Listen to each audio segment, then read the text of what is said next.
ஏப்பா இங்க முத்தழகு யாரு? நீங்க யாருங்க? என்ன அவர்கிட்ட கூட்டிட்டு போங்க, நான் யாருங்கிறது அவர்கிட்ட சொல்றேன். வாங்கய்யா வாங்க, இங்கதான் இருக்கான். முத்தழகு, முத்தழகு, உன்னை பாக்குறதுக்கு யாரோ வந்திருக்கிறாங்க. வணக்கம். நீங்க வைதேகியுடைய தாத்தா. நீ காப்பாத்தின வைதேகி, உன்னையே நினைச்சிட்டு இருக்கிற வைதேகி. அவங்க எங்க இருக்காங்க? அவங்களுக்கு என்னாச்சு? அவ எங்க இருக்கிறா, என்ன ஆனான்னு தெரிஞ்சுக்கிறத விட அவ யாருங்கிறத நீ முதல்ல தெரிஞ்சுக்கணும். நீ காப்பாத்தின பொண்ணு சாதாரண குடும்பத்தை சேர்ந்தவ இல்லப்பா. அவ ஒரு ராஜ பரம்பரை. மன்னராட்சி ஒழியாம இருந்திருந்தா இன்னைக்கு வைதேகி இளவரசியா இருந்திருப்பா. பசும்பொன் ஜமீன் ராஜா ராஜமாணிக்கம் என் மகன். அவளுடைய ஒரே மக வைதேகி. ஒரு நாளைக்கு 1 கோடிக்கு மேல சம்பாதிக்கிறவன் என் மகன். இன்னைக்கு நாட்ட ராஜாக்கள் இல்லைன்னாலும் தன்னை ஒரு அரசனாகவே நினைச்சு வாழ்ந்துட்டு இருக்கிறான்.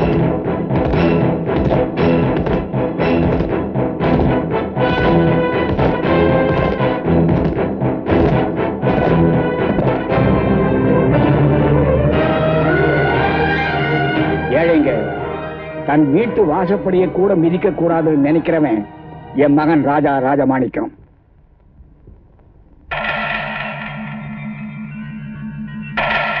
யார் நீ? உன்னை யார் உள்ள வர சொன்னது? வைதேகியோட ஃப்ரெண்டு. வாட்மேன்! ஐயா, இந்த நாய் யார் உள்ள விட்டது? ஐயா நான் வரலைங்க, சின்னம்மா தான் கூட்டி வந்தாங்க. தூக்கி வெளியே போடு.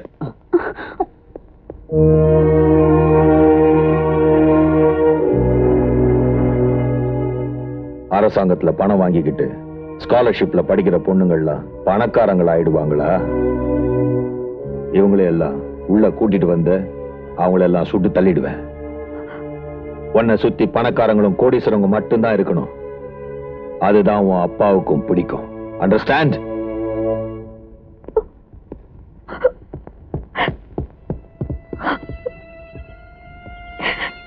அம்மா, இன்னைக்கு உன் பிறந்த நாள், அதுவுமா அழாதம்மா. உங்க அப்பா குணம்தான் உனக்கு தெரியுமே. உண்மையான நன்மை ஏழைதாங்கிறத நான் என் அனுபவத்துல புரிஞ்சுக்கிட்டேன். ராஜா ராஜமாணியத்துக்கு இதெல்லாம் புரியாது. புரிய வைக்க வேண்டிய வழி எனக்கு தெரியாது.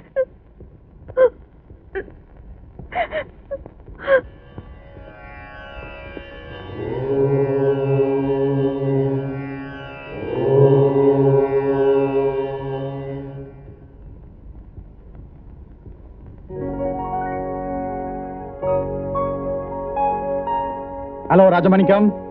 Hello Vijay, welcome welcome. Many happy returns of the day. Vaidehi, நீ ஒரு பெரிய கோடீஸ்வரனை கல்யாணம் பண்ணிட்டு சந்தோஷமா இருக்கணுமா? இந்த அங்கிளோட பிரசன்டேஷன். எவ்வளவு இது? சும்மா ஒரு 51,000 தான். இந்தம்மா, a diamond necklace also. Take it. பாத்தியா, என்ன சுத்தி இருக்கிற ஃப்ரெண்ட்ஸ பாத்தியா? எல்லாரும் கோடீஸ்வரங்க, மல்டி மில்லியனர்ஸ். உன்னை சுத்தி இப்படிதான் ஃப்ரெண்ட்ஸ் இருக்கணும். சாதாரணமா 51 சவரம் பரிசு கொடுக்கிற அந்த நண்பன் என் பேட்டியுடைய அடுத்த பிறந்த நாளைக்கு எந்த நிலைமைக்கு வந்துட்டான் தெரியுமா? வியாபாரத்துல நஷ்டப்பட்டு ஏழை ஆயிட்டான்.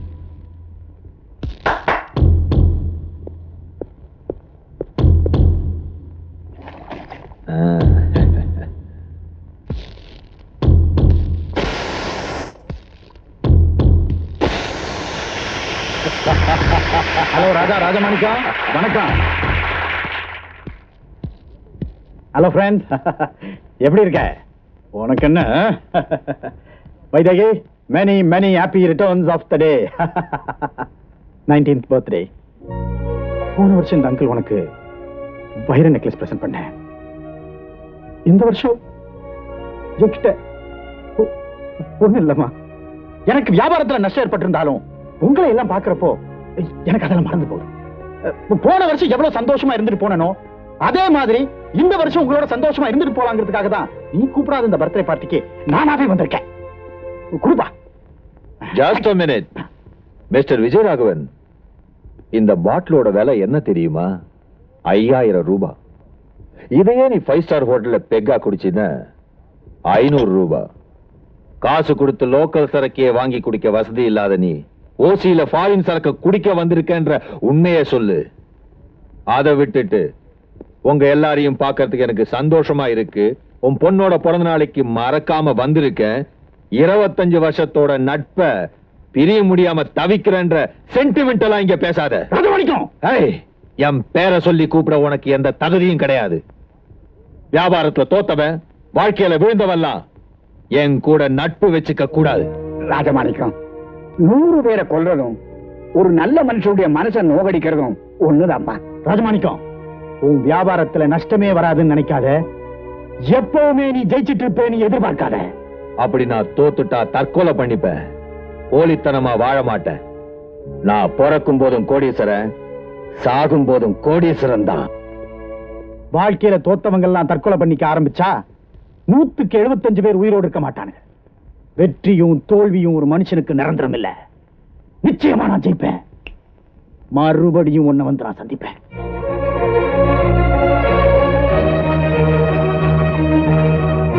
எல்லாருக்கும் போயிட்டு வரேன்.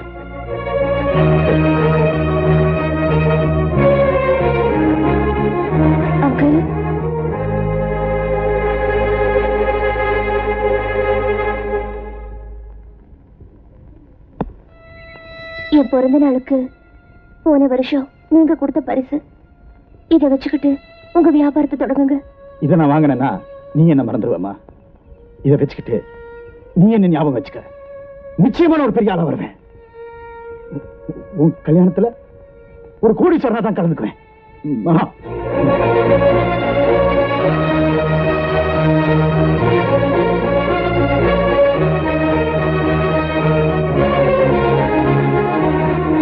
My dear friends, இந்த இனிமையான நாள்ல என் பொண்ணுக்கு வரப்போற மாப்பிளைய உங்களுக்கு நான் அறிமுகப்படுத்த போறேன்.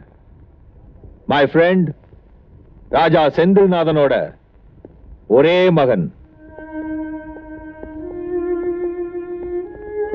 ராஜா ரத்னகுமார் MBA. கிட்டத்தட்ட 150 கோடிக்கு ஒரே வாரிசு. என் பொண்ணு படிப்பு முடிஞ்சதும் கல்யாணம் நடக்கும். இந்தியாவில் இருக்கிற அத்தனை கோடீஸ்வரன்களும் அதுல பேத்தி ராஜா ராஜமாணிக்கத்தோட நண்பன் மகனுக்கும் நிச்சயார்த்தம் நடந்தது. 2000 ஏக்கர் காப்பி தோட்டத்துக்கும் 15 மில்லுக்கும் சொந்தக்கார மாப்பிளை. அப்படி ஒரு நிச்சயார்த்தம் அது வரைக்கும் எந்த ஜமீனில் நடந்தது இல்லைன்னு எல்லாரும் சொல்லிக்கிட்டாங்க. நிச்சயார்த்தம் முடிஞ்சோடனே பொண்ணை கூட்டிக்கிட்டு வெளியே போகணும்னு மாப்பிளை ஆசைப்பட்டாரு. அவன் இஷ்டப்படியே அவளும் அவன் கூட போனான். ஒரு ஹோட்டல் ரூமுக்கு கொண்டு போய் மாப்பிளை தன் நண்பனை அறிமுகப்படுத்துறேன்னு போய் சொல்லி வைதேகி கிட்ட தகாத முறையில நடந்துக்க முயற்சி பண்ணான். கல்யாணத்துக்கு இன்னும் கொஞ்ச நாள் தானே இருக்கு, என்ன அதுக்குள்ள அவசரம்? தாலி கட்டுறதுக்கு முன்னாலே ஒரு பொண்ணை தொடுறதுல தனி த்ரில்லே இருக்கு. பெரியவங்களே நீதான் என் மனைவியின் அக்ரிமெண்ட் போட்டாங்க. அதை நம்ம கன்ஃபார்ம் பண்ண வேண்டாமா?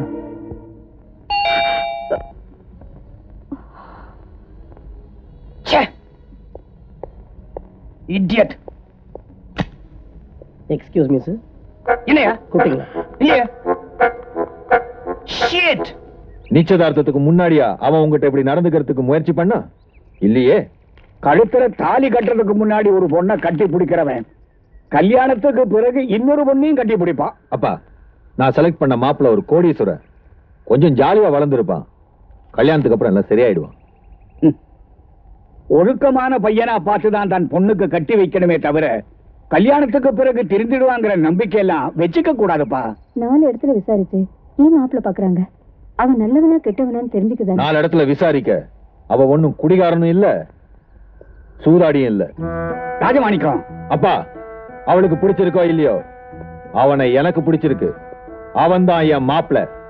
இந்த கல்யாணத்துக்கு யாராவது தடங்களா இருந்தீங்கன்னா என்னை யாரும் மனுஷனா பார்க்க முடியாது.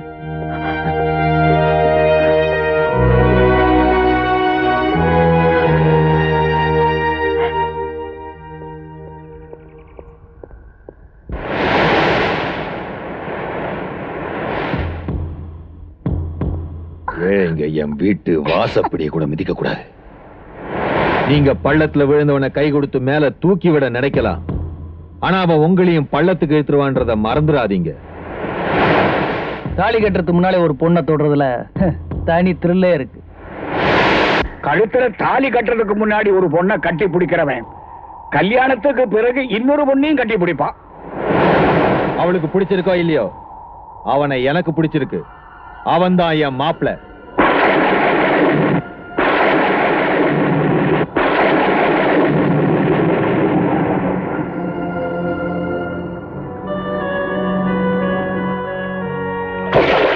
தண்ணீர குடிச்ச வைதேகியே நீ விரிச்ச வலைதான் காப்பாத்துச்சுன்னு அவ என்கிட்ட சொன்னாப்பா.